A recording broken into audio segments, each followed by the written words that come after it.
ನಮಸ್ತೆ, ನಮಸ್ಕಾರಮ್ಮ. ಯಾವ ಊರು? ನಿಮ್ಮನ್ನೇ ಕೇಳ್ತಿರೋದು, ಯಾವ ಊರಮ್ಮ? ನಾವು ಹಳ್ಯಾದಿಂದ ಕಾಳಿಂಗಕೊಪ್ಪ ಗ್ರಾಮದಿಂದ ಬಂದಿದ್ದೀವಿ. ಹೌದಮ್ಮ. ಓಕೆ, ಇದಕ್ಕೆ ಮುಂಚಿತವಾಗಿ ನಿಮ್ಮೂರವರು ಇನ್ನೊಬ್ರು ಕರ್ಕೊಂಡು ಬಂದಿದ್ರಲ್ಲ ನೀವು, ನಿಮ್ಮ ಕಾಕಾರ ಅವರು, ಅವ್ರಿಗೆ ಏನೇನು ತೊಂದರೆ ಇತ್ತು? ಮತ್ತೆ ಗ್ಯಾಸ್ಟ್ರಿಕ್ ಆಗ್ತಾ ಇತ್ತಲ್ಲ.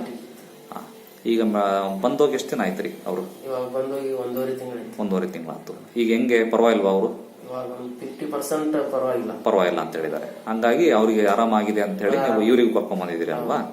ಅವ್ರಿಗೆ ಖುಷಿ ಆಗಿದ್ದಾರೆ. ಈಗ ಅವರೇ ಹೇಳಿ ಕಳ್ಸಿದ್ರ ಆರಾಮಾಗಿದೆ ನಂಗೆ ಅಲ್ಲಿ ಹೋಗ್ರಿ ಅಂತಂದು? ಓಕೆ. ಒಟ್ಟು ನಿಮ್ಮೂರ ಬಹಳ ಜನ ಬಂದಾರಲ್ಲ? 3-4 ಜನ ಬಂದಾರೆ. ಅವ್ ಎಲ್ಲರೂ ಆರಾಮಾಗಿದ್ದಾರೆ. ಹಂಗಾಗಿ ಅವ್ರನ್ನ ಕೇಳ್ಕೊಂಡ್ಬಿಟ್ಟು ತಾವು ಬಂದಿದ್ದೀರಿ. ಓಕೆ, ಅವರೆಲ್ಲರೂ ಖುಷಿ ಆಗದಾರಲ್ಲ ನಿಮ್ಮೂರವ್ರು? ಒಳ್ಳೆ, ನಮಸ್ಕಾರ.